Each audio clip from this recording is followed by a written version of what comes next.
Hello, I'm Nikon Arofeyev, joined here today with Mr. McKeever. How are you doing today? I'm doing well. Thank you for having me. Appreciate it. That's good.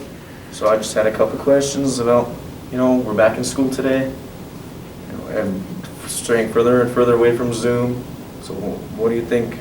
How are things going so far with everybody back in school? It's been, we're probably on our third or so week of being all in person. I think it's been going great.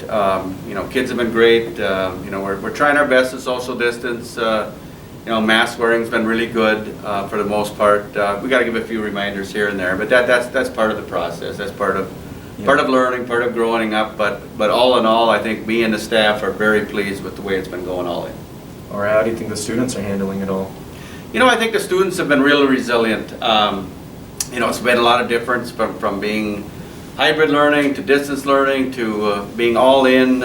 It's sometimes I think, students just haven't been used to being all in with each other. So it's just been kind of getting used to it. They're probably used to more independence at home, having a less rigorous schedule, or, having to monitor themselves as much as when they're in here. So I think it's just been a learning process for staff and students, but again, I think everybody's really glad to be in, so I think that's the most important part. Yeah, but what about the students that are at home they tend to struggle a lot more if they're not in person?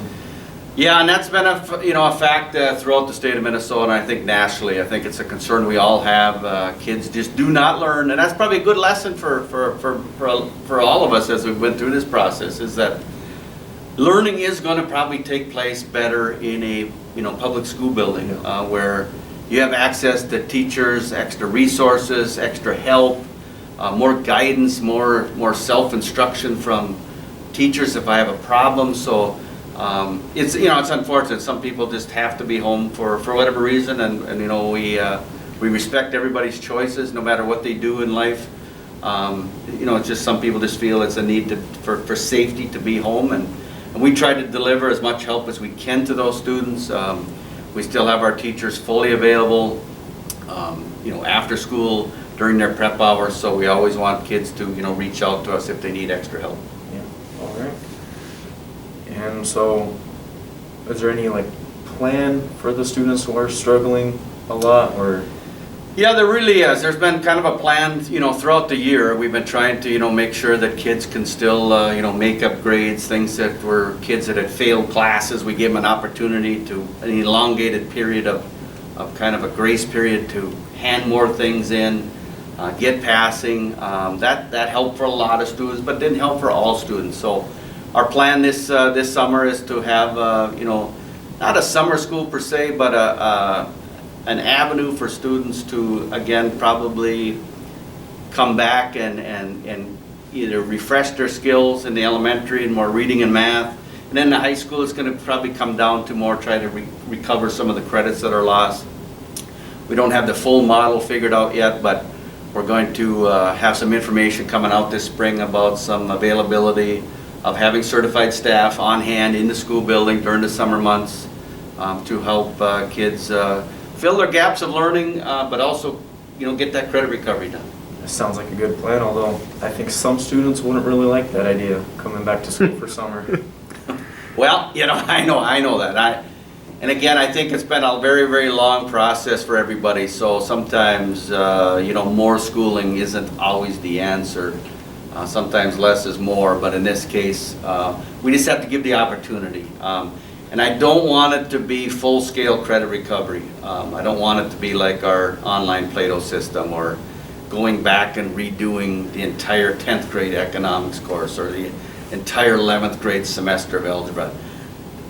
We've probably had enough schooling going on in different facets for most kids through the 9 months. So what we want to do is try to look at what they're missing, go back and attack those things. Don't redo the entire semester, but look at little pieces that we can do to make sure we can become passing. So we don't envision having kids in here for 9 weeks. We envision having kids in here 1 to 2 to 3 weeks, or as long as it takes for them to become passing, which I think will be, much more popular for the student perspective. And I think that's really good that you're offering so many ways to help students that are struggling nowadays. Well, it's pretty good. I appreciate that. So what could we anticipate, what moving forward with the school? What is the plan to? Well, I think that the plan here is now is to, you know, hopefully we can make it to the end of May, fully in person, you know, preschool through 12th grade. We were showing no signs of altering off of this plan. Now, something could happen, and we can't foresee that, but our plan is now to just keep going as we're going, stay fully in person. The other things we're looking at now is what other opportunities can we give back to kids now that were missed last spring? So things we're starting to look at now is trying to figure out, okay, we're ready in deep plans of trying to figure out what we can do for prom, what we can do for our AAA awards banquet, how we can honor our seniors.